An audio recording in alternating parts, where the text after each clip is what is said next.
Welcome back to the Digital Mirror. Today, we are discussing about a fascinating case of identity in the modern. Let me introduce you to Luna. She's a 7-year-old student from high school. At school, she's quiet, wears hoodies, and sits in the back. But the line is completely different story. She is Luna Nova, a content creator with a perfect life. She gets free products for brands, but she deletes anything that doesn't fit with her brand and gets anxious if her likes go down. Exactly. Her friend Marco even told her, I feel like I know you more from your stories than from real life. This brings us to a massive philosophical dilemma. The dilemma here is purely metaphysical. Who is the real Luna? Is it the online student or the offline persona? Or a mix of both? Luna is starting to feel that her real life feels less real than her online life. And the epistemological problem tied to this is her justification for her own value. Luna believes she's only valuable if her posts perform well. Are likes and followers real evidence of person's value or just algorithmic illusions? Ay, corte. Jean-Paul Sartre. Sartre talked about bad faith or self-deception. This happens when we deny our true freedom and instead play a role that society expects from us. Luna is doing. She feels the pressure to play a role for her followers. When she's with her friends, she feels pressure to act like Luna Nova, more outgoing and on brand.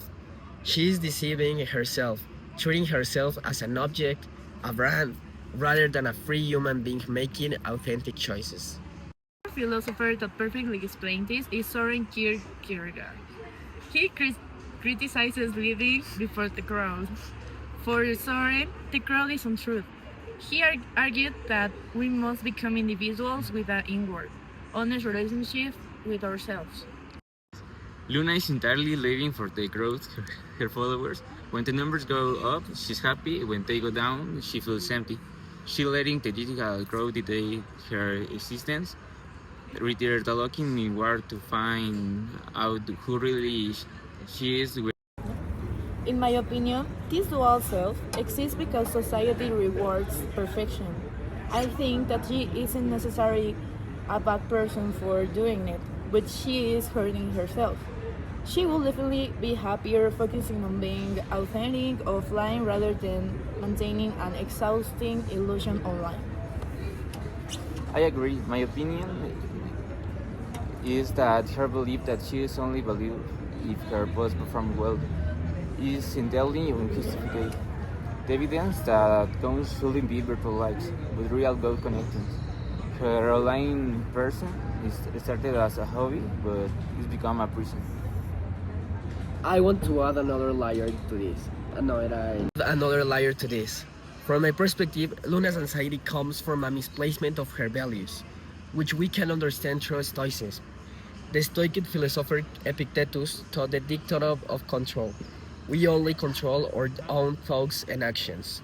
Luna is tying her happiness to things completely outside her control, the algorithm and the validation of strangers. The real Luna shouldn't be defined by an uncontrollable digital crowd, but by her internal character. What can we propose to help her? First, she needs a digital detox to break their cycles of bad faith. Second, following Kierkegaard, we propose she spend time engaging in offline hobbies where there's no audience, just to build a honest relationship with herself. And third, apply Epictetus Stoicism. She needs to practice letting go of the numbers, consciously separating herself worth from external metrics. In conclusion, the strongest argument is that identity must be anchored in reality and inward reflection, not external validation. However, we must recognize our own biases. As young people who grow up with social media, we might be too quick to judge Luna, when in reality, Most of us curate our lives online to some extent. Exactly. The goal isn't to delete social media, but to use it without losing ourselves. Thanks for watching Digital Mirror.